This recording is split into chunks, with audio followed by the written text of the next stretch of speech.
우리는 하나님 안에 살고 있고 하나님 안에서 움직이며 존재하고 있습니다. 서인 가운데 우리는 그분의 자녀입니다라고 말하는 사람도 있지 않습니까? 우리는 하나님의 자녀이므로 하나님 자신을 사람의 생각으로 나 손으로 만들어낼 수 있는 금이나 은이나 돌 같은 우상으로 생각해서는 안 됩니다. 사람들이 하나님을 알지 못하던 시대에는 하나님께서 눈 감아주셨지만 이제는 어디서나 온 세상 사람들에게 회개하라고 명령하십니다. 하나님께서는 자기가 정하신 한 사람을 지켜온 세상을 왜 이렇게 심판하신 날을 정했었습니다.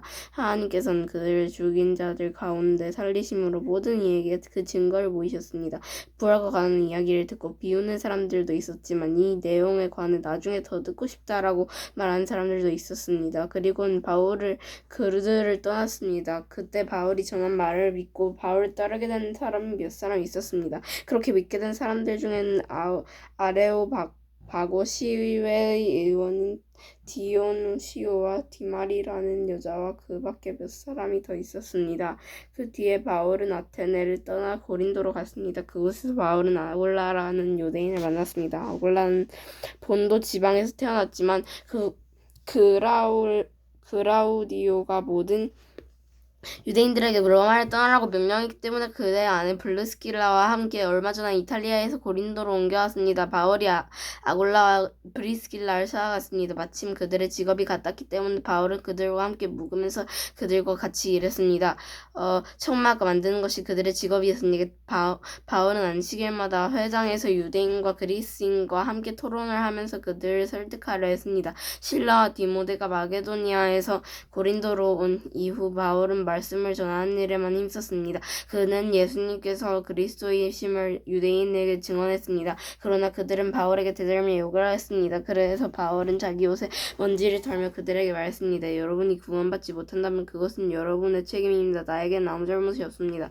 이제 난 이방인들에게 가겠습니다. 바울은 회당에서 나와 다디오 유스드라는 사람의 집으로 갔습니다. 그는 하나님을 경외하는 이방이었습니다. 그의 집은 회당장 바로 옆에 있었습니다. 회당장 그리스부와 그의 온 집안 식구가 주님을 믿었습니다. 그러자 고린도에 산 다른 많은 사람들이 이 소식을 듣고 예수님을 믿고 세례를 받았습니다. 어느 날 밤 환상 중에서 주님께서 바울에게 말씀하셨습니다. 두려워하지 말라, 조용히 있지 말라, 계속해서 말하여라. 내가 너와 함께 있다. 내 백성이 이 도시에 많다. 그러므로 아무도 너를 공격하거나 해치지 못할 것이다. 바울은 그곳에 1년 6개월 동안을 머물면서 사람들에게 하나님의 말씀을 가르치셨습니다. 갈릴리오가 아가야 지방에 충독이 되었을 때 유대인이 합심하여 바울을 몰려가 그를 재판정으로 끌고 왔습니다. 유대인들은 갈리오에게 이 사람이 우리의 법을 어겨가면서 사람들에게 하나님을 섬기라고 유혹하고 있었습니다. 라고 고소했습니다. 바울이 막 입을 열려고 했는데 갈릴리오가 유대인들에게 말했습니다. 여러분 고소하는 것이 어떤 범죄나 나쁜 행동에 관한 것이라면 내가 들어주겠소. 그러나 여러분이 지금 말하는 것은 언어와 명칭과 여러분의 율법에 관한 것들이요. 그러니 이런 문제는 여러분 스스로 해결하도록 하시오. 난 이런 사건의 재판관이 되긴 싫소. 이 말을 하고 갈리오는 그들을 재판장에서 몰아냈습니다. 그러자 그들은 회당장 소스데네를 붙들어다가 재판정 앞에 마구 때렸습니다. 그래도 갈리오는 이 일에 조금도 참견하지 않았습니다. 바울은 형제들과 함께 고린도에서 며칠 더 머물다가 그들과 작별하고 배를 타고 시리아로 갔습니다. 브루스길라와 아굴라도 그와 동행하였습니다. 바울은 항해하기 전에 그가 이전에 맹세한 것이 있어서 겐그레아에게서 머리를 깎았습니다. 그들은 에베소에 도착했습니다. 그곳에서 바울은 블루스길라 아굴라와 헤어진 후 혼자서 회당장으로 가서 유대인과 토론을 했습니다. 유대인들이 바울에게 좀 더 머물러 달라고 말했지만 바울은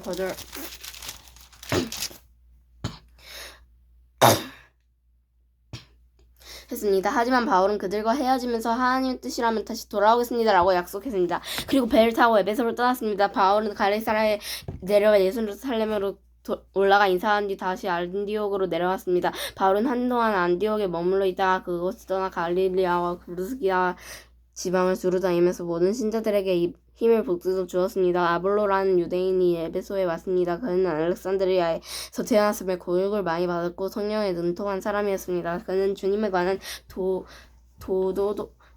배워서 알고 있었기 때문에 예수님에 관한 일을 말하고 자세히 가르쳤습니다. 그러나 그는 요한의 세례밖에 몰랐습니다. 아볼로가 회당에서 용기 있게 말하는 것을 브리스길라와 아굴라가 듣고 그를 자기네 집으로 데려다가 하나님의 도에 대해서 설명해 주었습니다. 아볼로가 아가야 지방에 가고 싶어하자 에베소의 신자들은 격려하면서 그곳의 신자들에게 아볼로를 영접하라고 편지를 썼습니다. 아볼로는 그 지방에 도착하여 하나님의 은혜로 믿게 된 사람들에게 많은 도움을 주었습니다. 그는 사람들 앞에서 유대인들과 열성적으로 토론을 하여 그들의 주장을 물리쳤으며 성경을 이용해서 예수님께서 그리스도이심을 증명했습니다. 아볼로가 그린다에 있는 동안 바울은 북부지방을 거쳐서 에베소에 이르게 되었습니다. 바울은 거기서 몇몇 제자들을 만났습니다. 바울이 그들에게 묻습니다. 여러분은 믿을 때에 성령을 받았습니까? 그들이 대답했습니다. 우린 성령이 계시다는 것조차 들어본 적이 없습니다. 바울은 다시 물었습니다. 그러면 여러분은 어떤 세례를 받았습니까? 그들이 대답했습니다. 요한의 세례를 받았습니다. 바울이 말했습니다. 요한은 회개의 세례를 베풀었습니다. 요한은 사람들에게 자기 뒤에 오실 분을 믿으라고 외쳤는데 그분이 바로 예수님이십니다. 그들은 이 말을 듣고 주 예수님의 이름으로 세례를 받았습니다. 바울이 그들에게 손을 얹자 성령께서 그들에게 내려오셨습니다. 그러자 그들은 방언으로 말하고 예언을 하기 시작했습니다. 그곳에 있는 사람들은 모두 12명쯤 되었습니다. 바울은 회당에 들어가서 3달 동안 하나님의 말씀을 담대하게 전했습니다. 그리고 하나님의 나라에 관한데 토론도 하고 바르도록 설득했습니다. 그러나 어떤 사람들은 마음이 굳어져서 믿지 않고 오히려 군중들 앞에서 돌을 욕하고 다녔습니다. 그래서 바울은 그런 사람들을 떠나 신자들을 데리고 두란노 학원을 가서 날마다 사람들과 토론했습니다. 그 1년 동안 계속되었습니다. 그리하여 아시아 지방의 모든 유대인과 그리스도인이 주님의 말씀을 듣게 되었습니다. 하나님께서 바울의 손을 빌려 놀라운 기적들을 일으켰습니다. 심지어 사람들이 바울의 몸에 진이 선 수수건이나 앞치마를 병든 사람 위에 얹기만 해도 병이 낫고 귀신이 쫓겨나갔습니다. 그러나 사방으로 돌아다니면서 귀신을 쫓아내는 유대인 중에서도 주 예수님의 이름을 이용하여 귀신을 쫓아내는 사람들이 있었습니다. 그들은 바울이 전파하는 그 예수의 이름을 명령한다. 그 사람에게서 나오너라 하고 말해보곤 했습니다. 유대인 제사장 스게와라는 사람의 7 아들들이 바로 이런 일을 하였습니다. 그런데 악한 귀신들이 그들에게 말했습니다. 내가 예수님도 알고 바울도 알지만 너희는 누구냐? 그러더니 귀신 들린 사람이 그들에게 달려들었습니다. 귀신 들린 사람은 스게와 아들들보다 힘이 세어서 그들을 때리고 옷을 찢었습니다. 그래서 그들은 발가벗긴 채 그 집에서 도망쳤습니다. 이 일이 에베소에 사는 모든 유대인들과 그리스도인께 알려지자 그들은 두려움에 사로잡혔으며 그 예수님의 이름을 찬양했습니다. 믿는 사람들이 많이 나와 사람들 앞에서 자기들이 행한 일을 고백하기 시작했습니다. 그 중에서는 마술을 부리던 사람들도 있었는데 그들은 자기들의 마술책을 가져가 사람들 앞에서 다 태워버렸습니다. 그 책 값을 계산하면 은하 5만 개 가량 되었습니다. 이렇게 해서 주님의 말씀은 점점 힘있게 퍼져나갔습니다. 그 후에 바울은 마게도니아와 아가야 지방을 거쳐 예루살렘으로서 갈 결심을 하였습니다. 그리고 나는 예루살렘에 갔다가 로마도 꼭 가봐야겠다라고 말했습니다. 아멘.